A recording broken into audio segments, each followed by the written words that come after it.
This is going to really annoy a lot of people, but I'm just telling you the truth.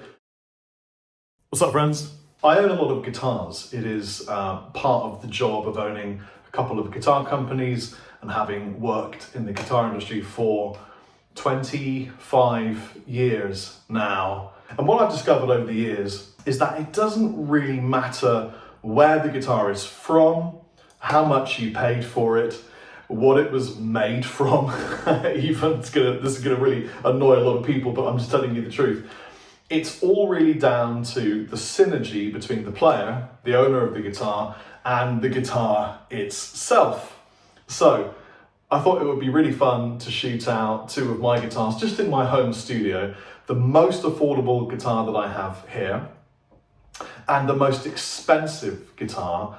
This absolutely stunning beast from the late 80s/early 90s is a Yamaha RGX 312.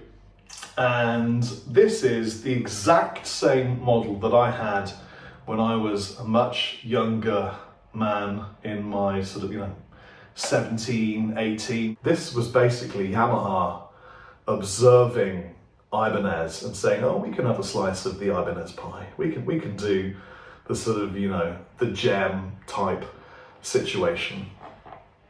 It's a great guitar. Now you can pick these up used on Reverb or wherever you like to buy second-hand guitars for anything between a couple of hundred sterling up to about 350, 400 sterling. They're certainly very, very affordable for what you get. And what you get is a lot. This one has a Seymour Duncan in the bridge. I don't know if it's an American one. I'm sure it's almost certain that it's not. I don't know what the middle and the neck pickups are. I'm presuming it's a Duncan set, but I can't really tell. And the specification of this guitar changes over the duration that it was made. In fact, this one tells me it was made in Japan, and I didn't even know they made these in Japan. It's also had a repair. You can see on the bridge, one of these little saddles has been replaced with the same saddle from a previous model. But anyway, it's either, thank you Reddit, either a basswood or an alder body. Apparently, this is a Bubinga board. It's a Canadian maple neck, a very good one. And what I will say is that this is a one-piece neck, which is quite unusual. The very first iteration of this guitar had a top-loading input, slightly different tremolo, and I think it was basswood, and then they updated it, put the input on the side, updated the tremolo, and made it alder. So I think it's the updated trem, but it's a really good trem because what you've got is this just quick top-loading type of situation.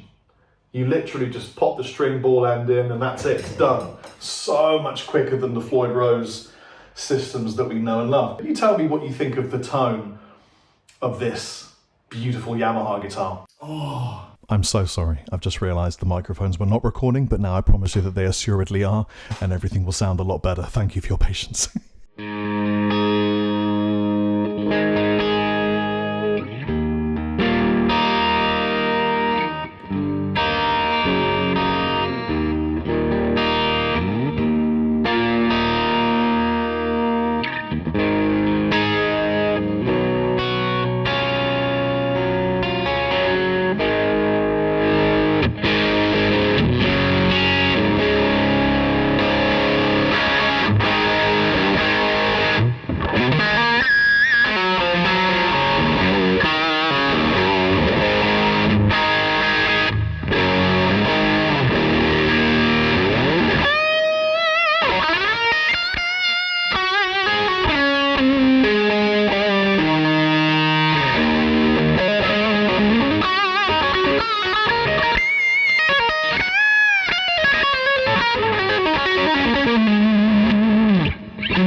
See, that's what you get for not being on. It's got the 5-way blade, which is really cool. But it also has a push control here, which splits the bucker and does other trickery. So you can really, and the amp's super wound up, but I can get it really clean.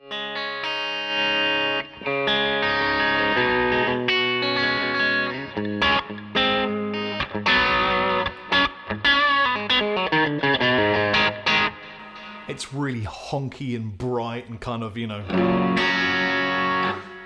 beautiful, spanky sounding, but it's got all the horsepower under the hood.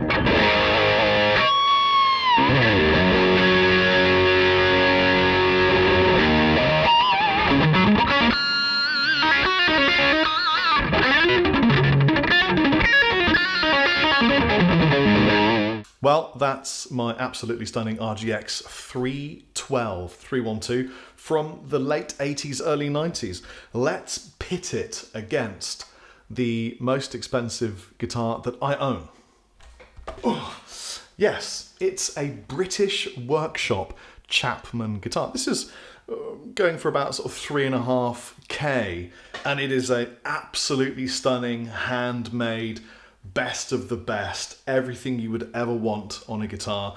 It's got the beautiful, torrified, you know, look at the bird's eye baked maple, skunk stripe, beautiful materials, flamey maple, and all the custom pickups and custom bits and bone nut and everything you could ever imagine on a guitar that makes it good is on this guitar, and it's a great guitar. It sings. I should of course mention that the specification of the British workshop guitar, technically known as the ML1WSX, varies from guitar to guitar because they're all custom built.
Well, I mean, you can probably see from the way that I'm playing, I really enjoy the experience of playing this workshop Chapman guitar.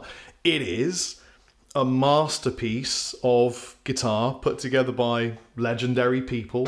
It feels brilliant. It sounds brilliant. Is the experience better than playing an RGX from the late 80s? Well, no, it's not. It's not better. It's just different. And I think that's the thing that I want to hammer home. The whole idea of the more you spend, the better you get. You know, that curve levels off pretty quick. And I know that my mate Lee over at Andertons talks a lot about the law of diminishing returns. And really what I think is that it's a lot more about what it is that you need from a guitar practically, and then what it is that you want a guitar to give you, the way it resonates, the way it feels, the way it looks. They're all super important because, I mean, I've played guitars that give you nothing back and it feels horrible. And I play guitars that just give you everything back and it feels like you could play it all day long, you know. It's really down to the hand of the beholder as well as the ears and eyes of the beholder, you know. So yeah, it's not about how much you spend.